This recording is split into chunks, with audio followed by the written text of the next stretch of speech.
तेरी हेल्थ खराब है, 3 घंटे हाँ का साइक टेस्ट, 25 मिनट के बाद इंटरव्यू। हाँ भैया। भाई मैंने पानी पी लिया बहुत सारा इंडिविजुअल ऑब्स्टिकल के बाद, और जस्ट कमांड टास्क के 2 मिनट पहले ही फिर मेरे को वो उल्टी आ गई।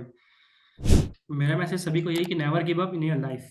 हम जैसे कि काफी सारे लोगों की स्टोरीज देखते हैं कि वो 17th अटेम्प्ट में, 21 अटेम्प्ट में रिकमेंड होते हैं। तो मैं फर्स्ट अटेम्प्ट सेकंड अटेम्प्ट में भी फेल हो गया, तो उससे कुछ इतना फर्क पड़ता नहीं, मैं उससे कुछ सीखा ही हूँ। फिर मैंने दूसरा ग्रुप ज्वाइन कर लिया, क्योंकि पहले ग्रुप वाले तो सारे रिकमेंड हो गए, अब कोई बचा ही नहीं। और अपनी प्रिपरेशन हमेशा कंसिस्टेंट रखो, बीच में कभी छोड़ना नहीं है। तू चलता चल, तू चलता चल, तू चलता चल, तू बढ़ता चल, तू बढ़ता चल, तू बढ़ता चल,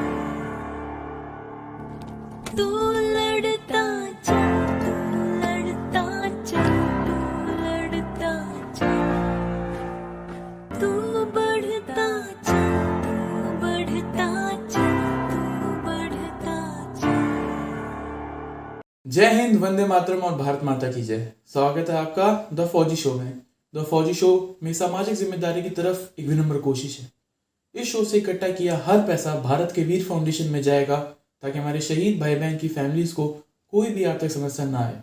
आपके एक लाइक, शेयर और सब्सक्राइब से किसी की सहायता हो सकती है, क्योंकि मैं खुद एक एक्स एनडीए हूँ और नेशनल डिफेंस एकेडमी में 3 साल ट्रेनिंग किया हूँ। मैं सम्मान करता हूँ हर उस भाई बहन का जो सरहद पर है, ताकि हम जैसे लोग, आप और मैं, चैन की नींद सो सके। जय हिंद, वंदे मातरम, भारत माता की जय। स्वागत है आपका on the Fauji show. Today we have with us very special guest, gentleman cadet Karan Negi, or soon to be gentleman cadet, and he is AIR 81 in TS entry. He will soon join OTA Gaya, and heartiest congratulations first of all on the merit. Thank you भैया। And I've been following you. We are part of one of the mutual groups, and मैं Instagram पे तेरी story देखता रहता हूँ। तो सबसे ज्यादा रिकमेंडेशन की खुशी अगर पूरे देश में किसी को है तो वो करण नेगी है, ठीक है। तो बंदा है, हर दिन इसकी स्टोरी में कुछ रिकमेंडेशन से रिगार्डिंग हो देखता ही हूँ मैं। सो वेरी गुड यार, I like your spirit. And अपने बारे में ऑडियंस को थोड़ा सा intro they they. Apart from that, he failed twice in NDA, but still he didn't give up, worked harder, और TS एंट्री में हुआ। और as you know, अफपा का है, अफपा he went to अफपा। So अफपा guys, you owe me some bucks, and Karan, please give your intro। तो hello everyone, मेरा नाम है करण सिंह नेगी और मैं कोटद्वारा पौड़ी गढ़वाल उत्तराखंड से हूँ। और अगर मैं अपनी फैमिली की बात करूँ तो मैं एक डिफेंस बैकग्राउंड से आता हूँ। मेरे फादर ग्रैंडफादर दोनों ही आर्मी रिटायर्ड पर्सनल है। My mother is a house wife and मेरी एक सिस्टर है, वो अभी क्लास 12th में है। और अगर मैं थोड़ा सा अपनी लाइफ में जाऊँ तो जस्ट इसी साल मैंने अपना 12th पास आउट किया है। और अभी तक मैंने 3 एनडीए के अटेम्प्ट दे चुके हैं रिटर्न के, जिसमें कि तीनों मैंने क्लियर किए थे। और 3 एसएसबी मैंने अभी तक दे चुकी है, जिसमें कि थर्ड अटेम्प्ट में मैं रिकमेंड हुआ हूँ। और अगर हॉबी इंटरेस्ट की बात करूँ तो हॉबी थी मेरी साइकिलिंग और रीडिंग बुक्स, वाचिंग पॉडकास्ट, जैसे अच्छा। यूट्यूब में आते ही आपके चैनल्स के हैं काफ़ी सारे। तो हाँ, यही सब है। ग्रेट। वॉचिंग पॉडकास्ट से मुझे याद आया, आज सुबह करण ने मेरे को एक फोटो भेजी इसकी एसएसबी की। तो इसमें इसके चेस्ट नंबर की फोटो थी और चेस्ट नंबर पे फौजी शो लिखा हुआ है। सो हाँ थैंक यू सो मच यार। These gestures, it means a lot to me. And ते तूने, and even Prem, he had done the same. Prem ने भी मेरे को वो फोटो भेजी थी। एंड यस उसमें पहाड़ी और अर्पित सर, ये मतलब यस सर। सबका तूने नाम लिखा था। So sweet, and thank you so much. नेकी यार, एनडीए का पेपर तूने क्लियर किया, राइट? हाँ भैया। फर्स्ट अटेम्प्ट में, while you were appearing in 12th, right? हाँ So भैया। what would you like, what are your suggestions अगर किसी को एनडीए पेपर अटेम्प्ट करना है? बिकॉज इसमें मेन दिक्कत एक ये भी आती है बच्चों को कि बोर्ड्स के साथ कैसे मैनेज करना है, क्योंकि उस टाइम प्री बोर्ड्स भी आने वाले होते हैं। हाँ भैया। तो जैसे मैंने क्या किया था, मैंने तो घर पे बोल दिया था मैं प्री बोर्ड दे ही नहीं था फर्स्ट वाला, ठीक है। तो मेरे घर वाले लोग चिल, ठीक है, बट सबको ये प्रिविलेज नहीं है, ठीक है। हाँ तो भैया। कैसे मैनेज करें, एनडीए की तैयारी कैसे करें, फर्स्ट अटेम्प्ट, 12th अपियरिंग, वो थोड़ा शेयर कर अपना एक्सपीरियंस। हाँ भैया। जैसे आपके टाइम में प्री बोर्ड्स था, हमारे टाइम में तो टर्म 1 टर्म 2 दोनों हो चुके थे। नवंबर में हमारे दिसंबर में टर्म 1 एग्जाम थे, एंड और जून में हमारे टर्म 2 थे, अब मई जून में। तो वही था कि, और नवंबर में पेपर था एनडीए का। तो जून से मैंने अपनी प्रिपरेशन स्टार्ट कर दी जब फर्स्ट नोटिफिकेशन आया था एनडीए 2021 का। तो मैंने मतलब वही सबसे पहले यूट्यूब वगैरह में वीडियोस देखी, कौन से टीचर पढ़ाते हैं, कौन से सब्जेक्ट का पढ़ाते हैं। तो वही है कि अब स्कूल गोइंग कोई बच्चा है तो उसको इतना टाइम मिलता नहीं, सुबह से शाम स्कूल से फिर खेलना, फिर रात को ही टाइम मिलता है, फिर उसमें भी कुछ हम्म। होमवर्क, स्कूल के असाइनमेंट्स जो भी है। कौन तो से मैं स्कूल कर रहे हो? मैं सिंपल प्राइवेट स्कूल, नवी ओके, पब्लिक स्कूल था ओके, मेरे स्कूल का नेम। ओके, ओके, प्लीज तो कंटिन्यू। डेली अराउंड मैं 3.5 आवर अपनी एनडीए का प्रिपरेशन को देता था, ज़्यादा नहीं। ओके, उसमें मैं 1.5 आवर मैथमेटिक्स को देता था, वो ओके, मैं पढ़ता था अर्पित सर से डेली। और क्लासेस में मैं नोट्स वगैरह बनाता था, मैंने कॉपी बनाई थी जिसमें कि मैं नोट्स बनाता था और पीवाईक्यू सॉल्व करता था और प्रैक्टिस क्वेश्चन सॉल्व करता था। तो पहले तो मैंने, जैसे अगर कोई पीसीएम बैकग्राउंड से स्टूडेंट है तो 12th अपीयरिंग में आराम से क्लियर कर सकता है, क्योंकि अगर वो एनडीए के मैथ्स पढ़ेगा तो वही उसको हेल्प करेगी क्लास 12th के बोर्ड्स में। और उसके अलावा वो ज़्यादा जरूरी नहीं कि सारे सब्जेक्ट्स पढ़े, जीईटी में काफ़ी सारे सब्जेक्ट होते हैं, लेकिन अगर मैं अपनी बात करूँ, मैंने सिर्फ मैथमेटिक्स, इंग्लिश, फिजिक्स, केमिस्ट्री, यही 4 सब्जेक्ट पढ़े थे। और पेपर से पहले थोड़ा बहुत करंट सेम। अफेयर्स और ज्योग्राफी देख लिया था। ग्रेट यार, ग्रेट। अच्छा, मैं in addition to what you did, मैं बायो भी करके गया था। तो 10th क्लास की वो बायो थी, वो पाथ फाइंडर वाले हाँ। कर गए, उससे 13 क्वेश्चन कुछ आया था मेरे टाइम पे। सो वो भी एक बेनिफिट किया। ग्रेट। मैथमेटिक्स में अर्पित सर के अलावा बुक्स कौन सी यूज की? बुक्स भैया मैंने पाथ फाइंडर ही की थी। बाकी ओके, ऑनलाइन भी काफ़ी सारे मुझे मॉक टेस्ट या पीडीएफ मिल जाती थी प्रैक्टिस सेट की, तो मैं उन्हीं को सॉल्व करता था। कूल, उसके अलावा बढ़िया। अगर मैं जीईटी की बात करूँ तो एक बुक आती है लूसेंट जी के, हम्म, उसको भी मैंने पढ़ा था एंड प्लस पाथफाइंडर से किया था। इंग्लिश के लिए मैं धीरज सर की क्लासेस फॉलो करता था, वो भी टीम अर्पित से कनेक्टेड है, तो उनकी क्लासेस फॉलो ओके, करता था। और फिजिक्स केमिस्ट्री मैं पाथफाइंडर से ही पढ़ लेता था और लूसेंट जीके से। ओके, और अगर ग्रेट। मैं ज्योग्राफी या करंट अफेयर्स की बात करूँ तो सुमित सर जो है, आपके चैनल पर भी आए थे, तो उनकी वीडियोस देखता था मैं पेपर से पहले। वो डालते जैसे मैराथन करवाते थे करंट अफेयर्स एंड ज्योग्राफी की, तो वही देखता था मैं। तो इन सब में मतलब डेली 3.5 आवर देता था मैं, और कंसिस्टेंट रहता था पूरी प्रिपरेशन के वक्त। तो वही है कि आराम से कट ऑफ क्लियर हो जाती है, ऐसे कोई ज़्यादा टफ नहीं है रिटर्न क्लियर करना। नहीं यार, तो ये तो तेरा ब्रिलियंस है एक्चुअली कि तूने पेपर क्लियर किया, बिकॉज सब नहीं क्लियर कर सकते, राइट? बट हाँ, अगर आप सही से मेहनत करो और चैनलाइज फोकस करो तो आप कर सकते हो। क्योंकि I have seen my self, मैं एवरेज किड था, बहुत एवरेज था। 8.4 सीजीपीए था मेरा 10th में। ठीक है, बहुत एवरेज था। एंड जस्ट आप अगर अपनी सही से एनर्जी लगाओ, आप स्मार्ट वर्क से really you can, I think, clear the examination. Because NDA is not like other exams. 120 question है मैथ्स में, लेकिन सारे नहीं करने हैं। ठीक है, 150 क्वेश्चंस हैं जीएस में, हिस्ट्री, इकोनॉमिक्स, ज्योग्राफी भी है, लेकिन सब नहीं पढ़ना। ठीक है, तो वही जो पढ़ना है, जो आप टॉपर्स बता रहे हैं, मैं लोग बता रहे हैं, टीचर्स बता रहे हैं, वही करना है आपको। सो जस्ट चैनलाइज्ड फोकस रखो आप लोग। नेगी, फेवरेट मूवी कौन सी थी? मैं मूवीज वगैरह मैं देखता ही नहीं हूँ, मतलब मुझे इंटरेस्ट इतना था नहीं पहले से। मैं वही है अच्छा, कि जब मैं मेरे को फ्री टाइम मिलता था मैं यूट्यूब खोल लेता था, किसी के ब्लॉग्स हाँ, वगैरह देख लिए या पॉडकास्ट वगैरह देख लिए। कौन से व्लॉग्स? सौरभ जोशी व्लॉग्स? नहीं, ऐसे सारा जैसे ब्लॉग्स नहीं, जैसे कुछ कोई मेरे सिटी के ब्लॉग से, सिटी के ब्लॉगर है उनको देख लेता हूँ, या किसी ओके, के ट्रैवलिंग ब्लॉग, ऐसे ओके। टाइप के देख लेता हूँ। बाकी पॉडकास्ट जैसे बियर बाइसेप उनके, एंड काफ़ी सारे चैनल्स होते हैं जैसे जिनमें रिकमेंडेड कैंडिडेट्स के इंटरव्यू आते हैं, आपका चैनल एंड बाकी और काफ़ी चैनल है, तो उनको फॉलो करता हूँ। ग्रेट। बियर बाइसेप्स पे किसका देखते थे? फेवरेट क्या, जियो पॉलिटिक्स? नहीं, वो उसमें आर्मी वालों, आर्मी वेटरन्स थे जितने, उनके मैं ज़्यादातर देखे मैंने। अच्छे हैं, काफी अच्छे हैं वो। ग्रेट। फेवरेट एक्ट्रेस कौन सी है? फेवरेट एक्टर्स ऐसे तो कोई पार्टिकुलर है नहीं। शर्मा रहे तो, बट चलो, एनीवेज मूविंग फॉरवर्ड। टीएस का बता आप मेरे को थोड़ा। ठीक हाँ है, टीएस में सबसे मोस्ट कॉमनली आस्क्ड कि कितना percentile is required to get a call letter in JEE? तो ये परसेंटाइल तो मतलब ऐसे कहीं मेंशन किया नहीं था, लेकिन मुझे अगर पता मैं है, रफ अप्रोक्सीमेट बता मेरे को, जो तेरे को लगता है कि तकरीबन अप्रॉक्स इससे ऊपर। अराउंड 60 परसेंटाइल तक चल जाएगा। Okay 60 to okay 65। मतलब इस सो बार ही जो कट ऑफ गई थी टीएस की, वो गई थी 3,50,000 रैंक। ओके सो टॉप के जो 3,50,000 के बच्चे थे उनको कॉल लेटर हाँ आया। भैया, और मेरी थी 67 परसेंटाइल, तो मेरी रैंक थी 3,09,000। अच्छा हाँ। great, तो बढ़िया है बढ़िया है। उससे अराउंड 65 परसेंटाइल तक सेफ रहेगा अगर किसी को टीएस में जाना है तो। हाँ ग्रेट बढ़िया है। और दूसरी चीज मतलब ये इन सवालों के जवाब मेरे को पता है, लेकिन क्योंकि for the benefit of the interview मैं पूछ रहा हूँ तुझसे। हाँ भैया। जब जैसे टीएस का तूने इस कोर्स के लिए अप्लाई किया हाँ और फिर भैया। अगले अगले कोर्स के लिए अप्लाई करना है, तो यही जेई मार्क्स वैलिड होते हैं राइट? हाँ भैया। एंड अगर तेरे को उसके अगले कोर्स का करना है अगले साल का, तो तेरे को जेई फिर से देना पड़ेगा।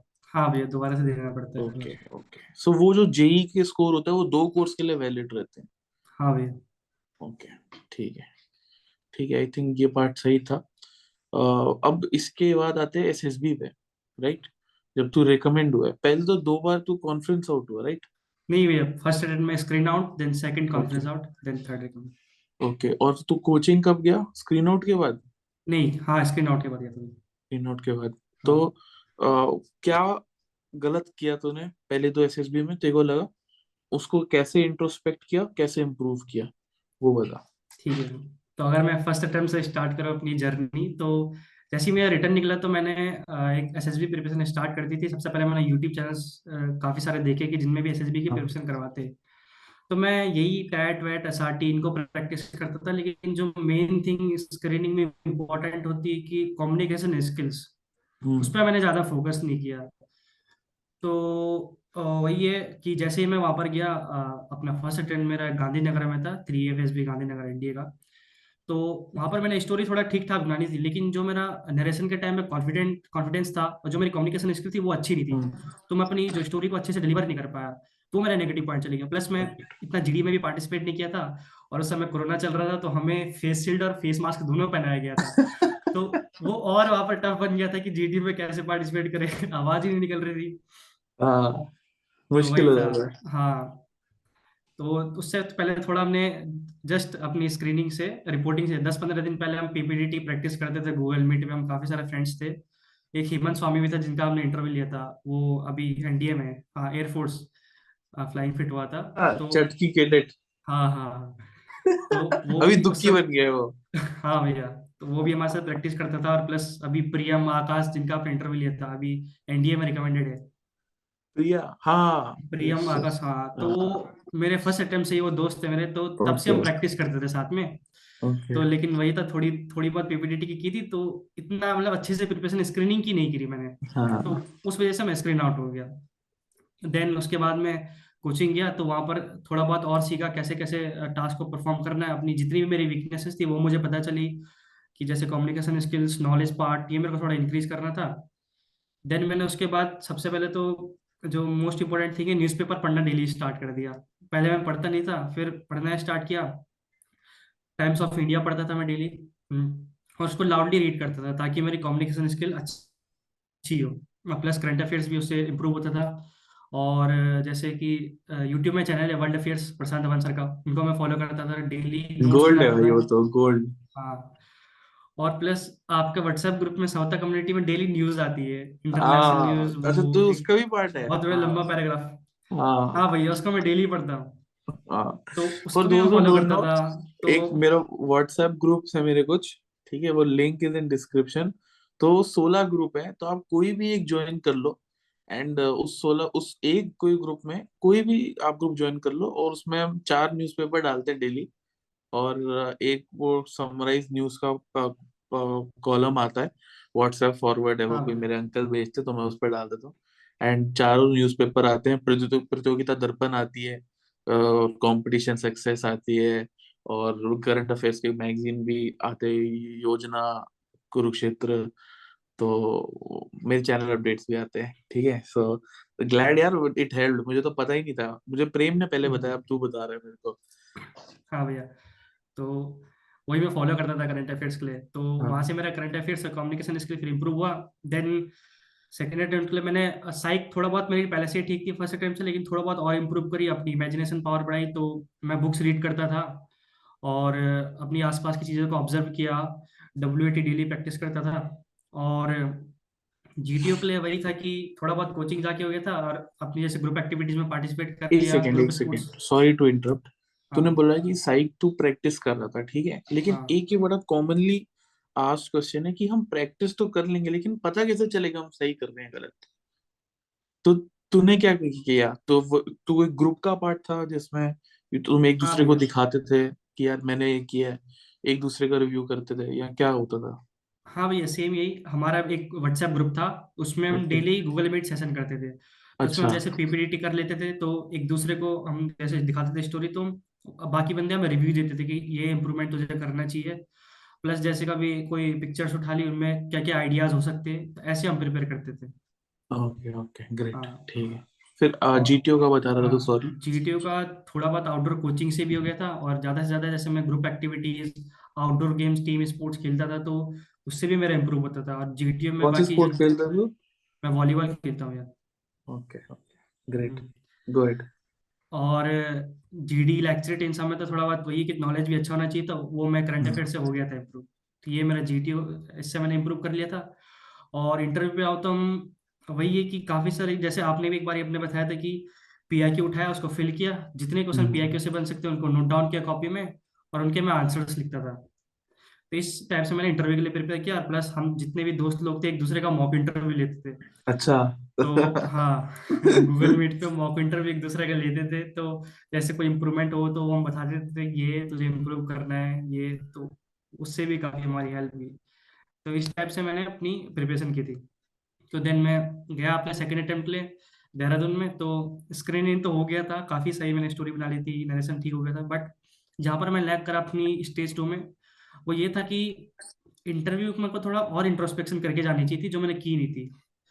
मतलब मैं, जब मैंने प्रिपेयर किया था पेज में जो मैं बता रहा था क्वेश्चन वगैरह लिखे, मैंने ज़्यादा से ज़्यादा सिर्फ अराउंड 9-10 पेज ही प्रिपेयर किए। बट अगर मैं थर्ड अटेम्प्ट की बात करूँ तो कम से कम 70 to 80 पेज में अपनी पर्सनल लाइफ के बारे में लिख के गया था। तो वो मैंने थोड़ा वो था। एंड थोड़ा जीटीओ में भी थोड़ा मैं वो था कि ओवर डोमिनेंट हो गया था अपने जीटीओ टास्क में, आउटडोर टास्क में, तो वहां पर थोड़ा मेरा नेगेटिव पॉइंट हो गया था, तो इस वजह से मैं आई कॉन्फ्यूज आउट थिंक हूँ। थ्री ये ट्वेंटी टू जो मार्क्स चीज मेरे है, थे उसमें। ये हर कोस्ट कैंडिडेट को थोड़ा सा ध्यान रखना चाहिए इस चीज का, क्योंकि जब आप कहीं से गाइडेंस लेके आते हैं तो डेफिनेटली आपके पास एक एडवांटेज रहता है। तो उसका ये मतलब नहीं है कि आप थोड़ा over dominate, generally it's natural instinct है बंदे का कि वो ओवर डोमिनेट कर जाता है in pursuit to show the best of his side. लेकिन आप टीम साथ लेके चलो, आई थिंक हाँ वो है। But at the same time you should perform. ऐसा नहीं कि फिर तुम बिल्कुल ही पीछे बैठ गए कि मैं परफॉर्म ही नहीं करूंगा, सो वो है। हाँ, प्लीज कंटिन्यू। हाँ। और ओवर डोमिनेट करते करते कभी हम कुछ गलतियां भी कर लेते, तो वो काफी ज्यादा हाईलाइट हो जाती है हाँ, जीटीओ की नज़र में। यस। जो मेरी सेकंड एसएसबी थी जिसमें कॉन्फ्रेंस आउट हुआ था, तो मेरे 322 मार्क्स थे एसएसबी में। तो थोड़ा बहुत वहां पर मिस आउट हो गया था, थोड़ा सा ही मतलब रह गया था रिकमेंड होने से। देन थर्ड अटेम्प्ट का मैंने ये था कि थोड़ा डेस्परेशन भी मैंने कम किया था इस बार थर्ड अटेम्प्ट के लिए। कि पहले मैं बहुत ओवर डेस्परेट रहता था कि होना ही होना है इस बार ही, लेकिन थर्ड अटेम्प्ट में आते आते मैंने डेस्परेशन कम किया कि अपना बेस्ट देना है, जो भी रिजल्ट होगा उसको एक्सेप्ट करेंगे। प्लस मेरा ड्रॉप ईयर था ये, 12th के बाद अच्छा मैंने ड्रॉप ले लिया था। अच्छा अच्छा, हाँ इंटरव्यू ऑफिसर ने पूछा ये फिर फाइनली? हाँ भैया, पूछा था। व्हाट डिड यू से? हाँ, मैंने बस कन्विंस कर लिया था, मतलब बताया था कि कैसा कैसा मेरा डेली रूटीन है, कैसे मैं अपने ड्रॉप ईयर को अच्छे से यूटिलाइज कर रहा हूँ। तो उनको मेरी डेली रूटीन से पता चल गया था कि हाँ ये अपना ड्रॉप ईयर का अच्छे से यूज कर रहा है, तो कन्विंस हो गए थे। Okay, do you mind sharing? तो मेरा रूटीन था कि मैं सबसे पहले मॉर्निंग में उठता था अराउंड 5:30 में। अच्छा। Then for half an hour मैं एक्सरसाइज करता था। ओके। देन उसके बाद वही फ्रेशन अप हुए थोड़ा बहुत। देन उसके बाद मैं स्टडी के लिए बैठता था अराउंड 7 to 9। मैं सबसे पहले सुबह ये करंट अफेयर्स न्यूज़पेपर इन पे फोकस करता था, बुक्स पढ़ता था। तो 7 to 9 मैं ये कर लेता था। बाकी उसके बाद 9 to 9:30 अपना ब्रेकफास्ट वगैरह हो गया। देन फ्रॉम 9:30 टू डे 1:30, इस बीच में अपनी जेई की क्लासेस लेता था। मैं ऑनलाइन ही पढ़ता था जेई के लिए, कोई ऑफलाइन कोचिंग गया नहीं था। ऑनलाइन पढ़ता था, मैंने बुक्स भी परचेज की थी, ऑनलाइन क्लासेस लेता था। तो दिन तक मैं ये करता था। देन दिन में लंच करने के बाद अराउंड 1.5 आवर रेस्ट कर लिया, या यूट्यूब में पॉडकास्ट वगैरह, यूट्यूब वीडियोस वगैरह देखता था। देन शाम को फिर से 2 घंटा 3 to 5 अपना जेई की क्लासेस लेता था। देन 5 to 7 में 2 घंटा बाहर खेलने वगैरह जाता था दोस्तों के साथ। देन फ्रॉम 7 to 8 में डेली 1 घंटा अपने दोस्तों के साथ गूगल मीट सेशन करता था, जिसमें कि हम एसएसबी के लिए प्रैक्टिस करते थे। देन फ्रॉम 8 to 10 अपना दोबारा जेई के लिए प्रैक्टिस क्वेश्चंस वगैरह सॉल्व करता था, और फिर रात को वही डिनर करके थोड़ा फैमिली के साथ टाइम स्पेंड किया, देन सो जाता था। तो वही है कि मेरा डेली रूटीन में मैक्सिमम जेई का सो रहा था, तो उन्हें लग गया था कि हाँ अपने ड्रॉप ईयर को अच्छे से यूटिलाइज कर रहा है। ओके, ठीक, ग्रेट। अच्छा, तो तेरा बैकअप प्लान भी सेट था कि मैं जेई के थ्रू इंजीनियरिंग हाँ भैया। परस्यू करूंगा? ओके, हाँ ग्रेट। भैया। ठीक है, नहीं। तो ये तो हो गया तेरा रूटीन। अब मेरे को ये बता, सेकेंड अटेम्प्ट में फिर आगे क्या हुआ? हाँ भैया, तो सेकंड एट में जैसे ही मैं कॉन्फिडेंस आउट 5वें दिन तक आया, मेरे को थोड़ा बहुत कॉन्फिडेंस था कि मैं रिकमेंड हो जाऊंगा। मेरी परफॉर्मेंस ठीक थी, मेरे ग्रुप वाले भी कहते थे तो हो जाएगा। अब आया था कॉन्फ्रेंस डे। तो अब एएफएच में ये होता है कि जो चेस्ट नंबर बताते हैं रिकमेंडेड, वो लाइन वाइज बताते हैं कि जैसे आर्मी में रैंडम बताते हैं, एयरफोर्स में रैंडम लाइन वाइज बताते हैं। एंड मेरा था चेस्ट नंबर 1। तो मेरे को लग रहा था कि हो सकता है रिकमेंड, तो हम बैठे थे लाइन पे कॉन्फ्रेंस हॉल में। मैं थोड़ा सा कॉन्फिडेंस के साथ बैठा हुआ था कि हाँ मुझे खड़ा होना है, मेरा चेस्ट नंबर आएगा। और जो रिजल्ट सुनाने के लिए ऑफिसर आए थे उन्होंने सीधा बोला चेस्ट नंबर 10। तो वही था, मतलब वहां पर थोड़ा सा मुझे डिसअपॉइंट सा फील हुआ कि एक साथ मेरी आंखों के सामने से पूरी 1 साल की पूरी जितनी भी मेमोरीज थी वो मेरा सारी ऐसे ऐसे जा रही थी। सबसे ज्यादा बुरा तो यही लगा होगा कि यार फादर ने 25,000 की कोचिंग कराई। हाँ थोड़ा तो तो बुरा लगता है कि यार हाँ, एंड मेरे सारे दोस्त जितने भी हम गूगल मीट पे प्रैक्टिस करते थे सब रिकमेंड हो चुके थे। Oh shit. हाँ वो आकाश प्रियम और भी मेरे दोस्त अभय था, वो उसमें रिकमेंड हो चुके थे। सिर्फ मैं अकेला बच गया था वहां पर कि जो मैं रिकमेंड नहीं हुआ था। उसके लिए मेरे को और बुरा लगा कि मैं ही छूट गया। देन कोई नहीं, फिर मैंने एक्सेप्ट किया। शाम को 6 बजे में कॉन्फ्रेंस आउट हुआ देहरादून। तो मेरा घर देहरादून से ज़्यादा दूर नहीं है, तो मैं रात को घर भी पहुंच गया था। देन उसके बाद वही है कि घर आके फिर मैंने अपना जेई की प्रिपरेशन स्टार्ट कर दी। ओके। नहीं, जेई की नहीं। मैं हुआ था 27 अगस्त को कॉन्फ्रेंस आउट, और 5 सितंबर को एनडीए का पेपर था। और मैंने कुछ पढ़ा नहीं था, रिवाइज उसकी किया नहीं था। तो जितने 6-7 दिन बचे थे मैंने जल्दी से रिवाइज किया, एंड फिर रिटर्न का पेपर देने गया तो होपफुली काफ़ी अच्छा चले गया था, और अच्छे मार्क्स आ गए थे। देन मैंने उसके बट बाद ये अपने। सही हुआ तूने रिटर्न दे दिया, उससे क्या है, अब तू एसएसबी के लिए एनडीए से जाएगा, ओटीए से जाएगा। हाँ भैया। समझ रहे? ओटीए में ट्रेनिंग के दौरान जब तेरे को हम्म, मतलब छुट्टी मिलती है, ओ बेस्ट फीलिंग है यार। हाँ भैया।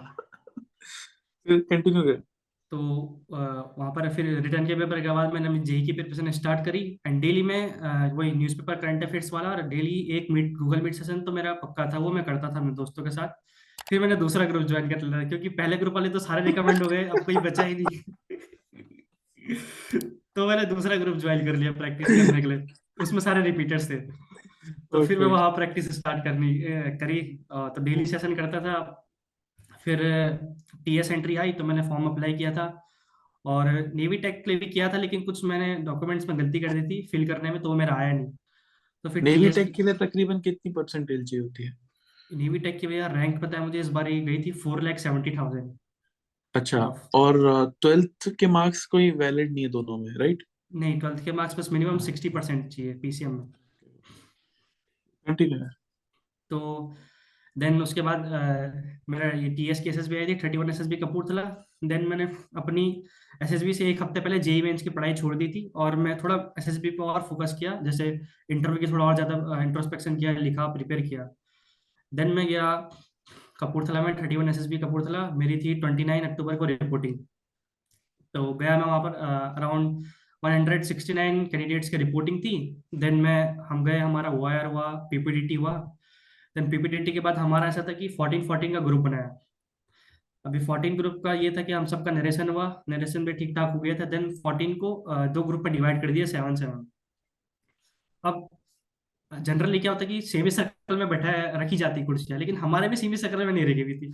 बीच की सारी सीधी थी, लास्ट की दो थी। अब दो ग्रुप हमने डिवाइड किए 7-7 के। अब बीच वाला कैंडिडेट तो ऐसे ऐसे सबको एड्रेस कर लेता है, जो साइड वाले होते हैं वो ऐसे होते हैं, उसके और लेफ्ट वाला ऐसे होता है। और मैं लास्ट सेकंड में बैठा था, मैं पूरा ही नीचे हो गया था। तो वही जीडी में इतना मतलब थोड़ा बहुत बोलने का मौका मिल गया था, ज्यादा फिश मार्केट नहीं हुआ था। एंड अराउंड 169 कैंडिडेट्स में से 32 कैंडिडेट्स स्क्रीन हुए थे। और यहाँ ओके। पर आता है एक ट्विस्ट। हमारा था कि मैं बैठा था अपने दोस्त के साथ, वो एनडीए में रिकमेंड हुआ था देहरादून में मेरे साथ, उसकी सेम रिपोर्टिंग थी, अभय नाम था उसका। तो मैं बैठा था उसके साथ, तो मेरे ग्रुप से मेरे से पहले 5 टेस्ट नंबर लिए गए थे जो स्क्रीनिंग में, 5 बंदों के नाम लिए। तो हम्म, अभी मैं अपने दोस्त को टैप करके बोलता हूँ यार हमारे ग्रुप से 5 तो हो गया, अब मेरा नाम तो आने वाला ही नहीं, मैं स्क्रीन आउट हो जाऊंगा। क्योंकि जनरली टीएस में क्या होता है कि 14 का ग्रुप होता है, तो अराउंड 1 या 1 या 2 बंदे स्क्रीन होते हैं, बट मेरे ग्रुप से क्या 5 कैंडिडेट्स के नाम ले लिए थे। तो ऐसे ही वेट करा, फिर मेरा नाम आ गया था। तो हमारे ग्रुप में थे 14 कैंडिडेट्स पीपीटीटी में, and out of 14 7 candidates screen इन हुए थे, हाँ, जो कि कभी एनडीए में भी बहुत रेयरली देखने को मिलता है। एंड बाकी अदर ग्रुप से 14 में से 1 या 2 इतने स्क्रीन हुए थे तो बाकी सारे यही थे, मतलब शॉक हो गए थे कि तुम्हारे ग्रुप से 14 में से 7 हो कैसे गए। वो भी टीएस एंट्री है। हाँ भैया, टीएस एंट्री है। सरप्राइजिंग, वेरी सरप्राइजिंग, बट चलो सही है, तुम्हारे लिए सही है। हाँ भैया। देन ऑफिसर आए थे, वो हमें एड्रेस करने आए स्क्रीनिंग के बाद, वही हमारे सेम जीटीओ थे। देन हमारा सेकंड डे सुबह 7 बजे होना था साइक। देन यहाँ से फिर एक और बहुत बड़ा ट्विस्ट आता है कि मेरी हेल्थ बहुत खराब होने लग गई सेकंड डे से। जस्ट साइक से अराउंड 15 मिनट्स पहले मुझे वॉमिटिंग शुरू हो गई, और मैंने ब्रेकफास्ट भी नहीं किया उस दिन। तो मुझे वॉमिटिंग शुरू हो गई, तो देन जल्दी जल्दी वही था, उन्होंने बुलाया तो मैं गया अंदर। साइक टेस्ट भी बहुत थोड़ा मतलब इतनी सही हालत में नहीं दिया, लेकिन कर लिया था ठीक। मैं टैट सारे कर लिए थे, डब्ल्यूटी सारी कर ली थी, एसआरटी मैंने 47 की थी, एंड एसडी मैंने एक पार्ट लास्ट का छूट गया था मेरा। देन अच्छा। हाँ, एसडी का मेरा जो 5th क्वेश्चन होता है वो मेरा छूट गया था पूरा, लेकिन मुझे पता था वैसे इतना कुछ फर्क पड़ता नहीं है अगर छूट गया तो, अगर बाकी चीजें सही है तो वो अच्छा हो जाता है। देन ब्लैंक स्टोरी क्या थी? ब्लैंक स्टोरी में मैंने अपने पीआईक्यू से रिलेटेड बनाई थी, साइकिल एक्सपेडिशन के ऊपर। Okay okay, got it. फिर आगे? तो उसके बाद जस्ट साइक के बाद मेरे को पता चला कि 25 मिनट बाद ही मेरा इंटरव्यू है। अभी मेरी हेल्थ तो बहुत खराब हो रही थी, मुझे उल्टियाँ हो रही थी, तो वही एंड था। तेरी हेल्थ खराब है, 3 घंटे हाँ। का साइक टेस्ट, 25 मिनट के बाद इंटरव्यू? हाँ भाई भैया। साहब, तो फटीग। वही था, और सुबह मैंने ब्रेकफास्ट भी नहीं किया था। हाँ। तो अब मुझे पता था अगर मैं पानी भी पीऊंगा तो मुझे फिर उल्टी आएंगी, फिर मेरी हेल्थ खराब होगी, तो मैंने पानी भी नहीं पिया उस 25 मिनट के टाइम गैप में, पानी भी नहीं पिया। देन मैं इंटरव्यू देने गया जैसे तैसे। फिर इंटरव्यूइंग कैंडिडेट्स मतलब इंटरव्यूइंग ऑफिसर बैठे थे वहां पर। अब टीएस की एंट्री है तो टेक्निकल क्वेश्चन तो पूछेंगे ही वो। तो जाते ही उन्होंने मेरे को टेक्निकल क्वेश्चन स्टार्ट कर दिए, कि पूछा कि तुम कहाँ से आए हो, कितना डिस्टेंस था, ट्रेन कितनी स्पीड से आई, एवरेज स्पीड। देन पूछा टाइम निकालो। तो फिर और टेक्निकल क्वेश्चन फिजिक्स के, मैथमेटिक्स के पूछने लग गए। ओके ओके, देन यू उसके बाद आंसर्ड? Simple question. हाँ भैया, मैंने आंसर कर लिए थे सारे टेक्निकल क्वेश्चन के, मैंने आंसर दे लिए थे। उसके बाद देन उन्होंने सीआईक्यू पूछे, जो फैमिली बैकग्राउंड, एजुकेशनल बैकग्राउंड, इनके क्वेश्चन पूछे। देन थोड़ा बहुत आर्मी से रिलेटेड पूछा कि core of signals, core of engineering, इनका क्या काम है, आर्मी ने कितनी वॉर्स लड़ी है आज तक। देन जो वो इंटरव्यूअर थे, एडिशनल इंटरव्यूअर थे, उनकी एक खासियत ये थी कि मतलब वो सबको वर्ल्ड मैप से तो क्वेश्चन पूछ ही रहे थे। जितनों का उन्होंने इंटरव्यू लिया सबको वर्ल्ड मैप से पूछ रहे थे। मुझे पूछा कि मुझे बोला कि तुम्हारी सेकंड एसएसबी थी गांधीनगर गुजरात में।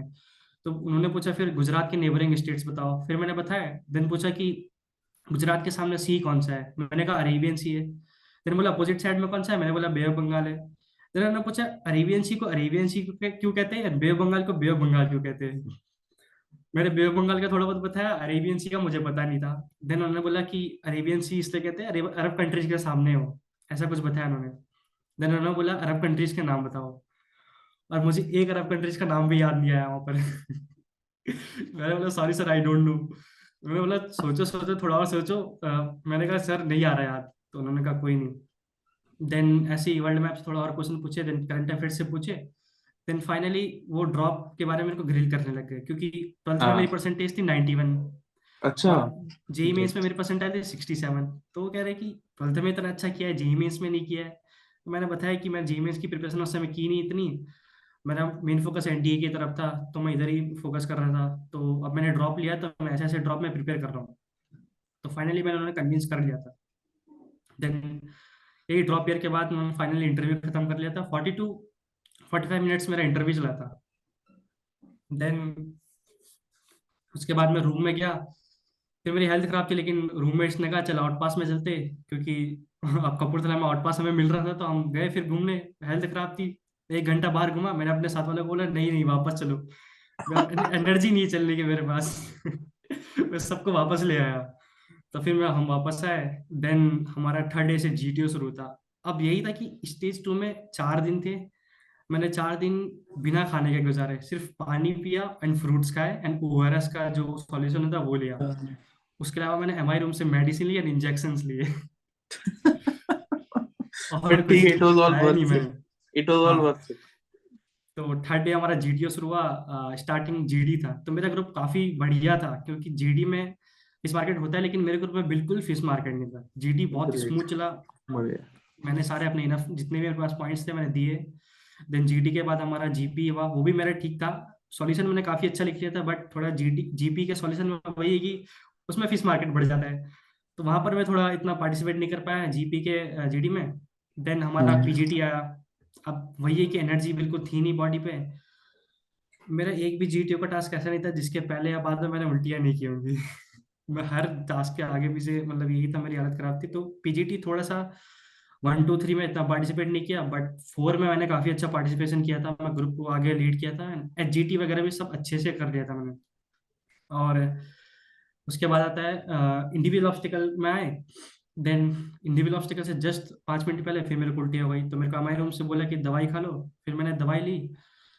देन इंडिविजुअल ऑब्स्टिकल शुरू हुए, तो मेरे को लग रहा था वैसे मैं कर नहीं पाऊंगा, लेकिन मैंने 9 कर लिए थे। और अच्छा, बढ़िया. हाँ, उसमें मैं पहाड़ी डबल को डिश, रहना तेरा.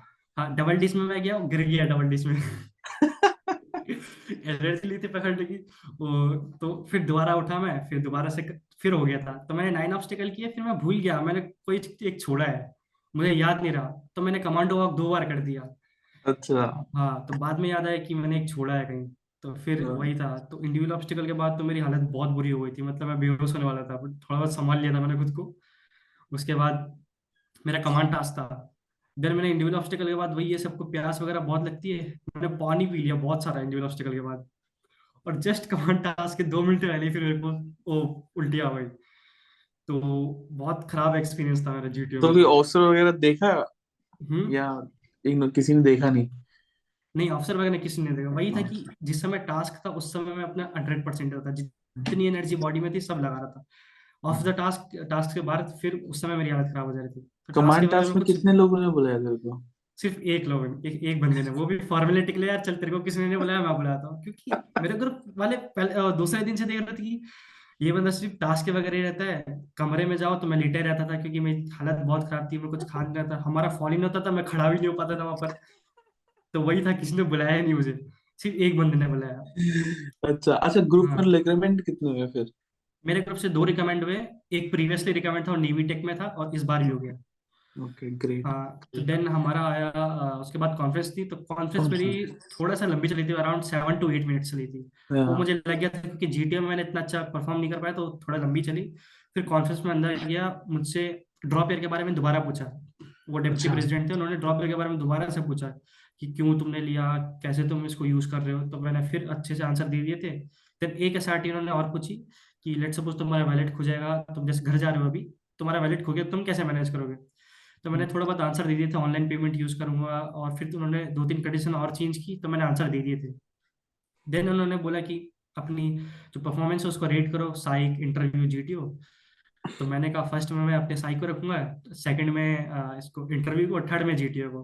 तो उन्होंने पूछ लिया कि जीटीओ क्यों, फिर मैंने वहां पर बता दिया कि मेरी हेल्थ थोड़ा खराब थी, इस वजह से मैं जीटीओ में अच्छा परफॉर्म नहीं कर पाया थोड़ा बहुत। तो उन्होंने कहा ठीक है, फिर उन्होंने कंसिडर कर लिया था। देन उसके बाद कॉन्फ्रेंस आई, तो कॉन्फ्रेंस में हुआ कि मेरा जस्ट नंबर था 6 था स्टेज 2 में, और हमारा ग्रुप था 1 to 8। तो मैम आई थी साइक वाली मैम, उन्होंने सबसे पहले बोला चेस्ट नंबर 32, देन बोला चेस्ट नंबर 8। तो 8 मेरे ग्रुप से था, अब मुझे लगा कि एक ग्रुप से एक ही होगा, और तो हो नहीं सकते। देन 8 के बाद उन्होंने 6 बोला मेरा, तो वहां पर मतलब काफी अनएक्सपेक्टेड सा मोमेंट था कि मेरा नाम मतलब 6 आ गया मेरे को। मतलब वही था कि मेरे ग्रुप से एक हो गया, तो उसके बाद तो कोई होना चांसेस नहीं है, लेकिन फिर मैं भी हो गया था। तो वहां हम्म. पर फिर हो गया, फिर मैंने अपने पेरेंट्स को कॉल किया। अब पेरेंट्स भी ये था कि हमें साइबर कैफे से कॉल करने के लिए मिलता है, तो मैं अपने स्टेज 2 के दौरान ही मैंने घर में बता दिया था कि मेरी तबीयत बहुत ज़्यादा खराब है। तो तो वही था कि मेरे घर वालों को लगा कि मैं इतना अच्छा परफॉर्म नहीं कर पाऊंगा, तो मेरे पापा मुझे लेने भी आ रहे थे, ट्रेन में थे उस समय, वो मुझे लेने आ रहे थे तो कि अब स्वीट. तबीयत बहुत खराब है, तो आना भी मुश्किल हो जाएगा इसका, तो क्योंकि मैंने बोला मैं खड़ा भी नहीं हो पा रहा हूँ एक जगह थोड़ी देर तक। हाँ. तो मेरे पापा ट्रेन में ही थे, तो जैसे ही मैंने बताई ये कि मैं रिकमेंड हो गया, तो पापा भी काफ़ी खुश हुए कि हाँ चलो ठीक है। अब तो फिर उसके बाद मैंने अपने मेडिकल्स पोस्टपोन करवा लिए थे क्योंकि हेल्थ ख़राब थी, तो मुझे पता था टेस्ट वगैरह करवाऊंगा तो वो ऊपर नीचे आएगा। देन मैंने मेडिकल पोस्टपोन करवा लिए थे। देन दोबारा मेडिकल के लिए वापस आया मैं कपूरथला में। तो उस समय शिफ्टिंग चल रही थी। अभी कपूरथला जो सेंटर है, एसएसबी सेंटर, पूरा जलंधर में शिफ्ट हो गया। तो जब मैं हमारा मेडिकल चल रहे थे, सिर्फ कैंडिडेट्स मेस और हमारे जो रूम थे वही बचे थे। एंटी रूम, स्पोर्ट्स वगैरह जितनी भी फैसिलिटीज सब वो ले गए थे। तो यही मेरा फिर सेकंड अटेम्प्ट, ये थर्ड अटेम्प्ट का एक्सपीरियंस था। Great great. Karan, thank you so much यार for coming on our platform. बड़ा मजा आया तुझसे बात करके। और एक क्वेश्चन जो मैं सबसे पूछता हूँ, यू हैव सीन फेलियर, 2 बार एसएसबी में स्क्रीन आउट, कॉन्फ्रेंस आउट, 1 साल की पूरी मेहनत खत्म। What was going in your mind? और अगर what is your message to the guy out there who is preparing लेकिन नहीं हो रहा है, किसी स्टेज पर अटक गया है, so what's your message to that guy? मेरा मैसेज सभी को यही कि never give up in your life. हम जैसे कि काफ़ी सारे लोगों की स्टोरीज देखते हैं कि वो 17th अटेम्प्ट में, 21 अटेम्प्ट में रिकमेंड होते हैं। तो मैं फर्स्ट अटेम्प्ट सेकंड अटेम्प्ट में भी फेल हो गया, तो उससे कुछ इतना फर्क पड़ता नहीं, मैं उससे कुछ सीखा ही हूँ। तो हमेशा सेल्फ मोटिवेटेड रहो। अगर कोई और बोल रहा है कि तुम्हें छोड़ दो, ये तुमसे नहीं होगा या ये भी, तो उन सबको इग्नोर मारो। और अपनी प्रिपरेशन हमेशा कंसिस्टेंट रखो, बीच में कभी छोड़ना नहीं है। चाहे थोड़ा बहुत भी कर रहे हो उसको अच्छे से करो। तो यही मेरी तरफ से एडवाइस है। हमेशा अपनी पर्सनैलिटी इंप्रूव करने पे वर्क करते रहो, जैसे नॉलेज पार्ट, करंट अफेयर्स, दोस्तों के साथ ज़्यादा घुलो मिलो, ग्रुप एक्टिविटीज में पार्ट लो। अगर कोई स्कूल या कॉलेज में, तो ज़्यादा से ज़्यादा स्पोर्ट्स, करिकुलर एक्टिविटीज जिनमें भी आपको अपॉर्चुनिटी मिल रही है पार्टिसिपेट करने की, सब में पार्टिसिपेट करो। ये। Great. Thank you so much, Karan, for coming on our platform. It's been thank you भैया। wonderful talking to you.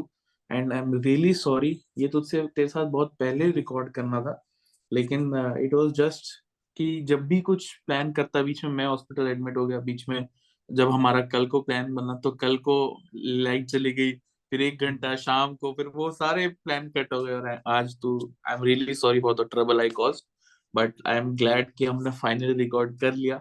And I hope ki people get to know about this or your journey. It has been wonderful, and we wish you all the best for the academy. And बस वही है, academy में ध्यान रखना अपना, course के साथ pass out हो जाना, चोट मत खाना, पनिशमेंट से दूर रहना, जो ऑफिशियल पनिशमेंट होती है। बाकी अनऑफिशियल तो तेरे को पता ही है, उससे तेरे कोई बचा नहीं पाएगा तेरे को। And I hope you get army aviation. All the thank you best भैया। buddy. थैंक यू भैया। And guys, if you like this video, please like, share, subscribe. अब हम चैनल भी काफी बड़ा हो गया है। अभी इस साल नया साल है, तो वी हैव टू हिट, क्या बोलते हैं, 100K इस साल तो करना ही है। सो कर देना subscribe, and thank you so much. Love you all. जय हिंद।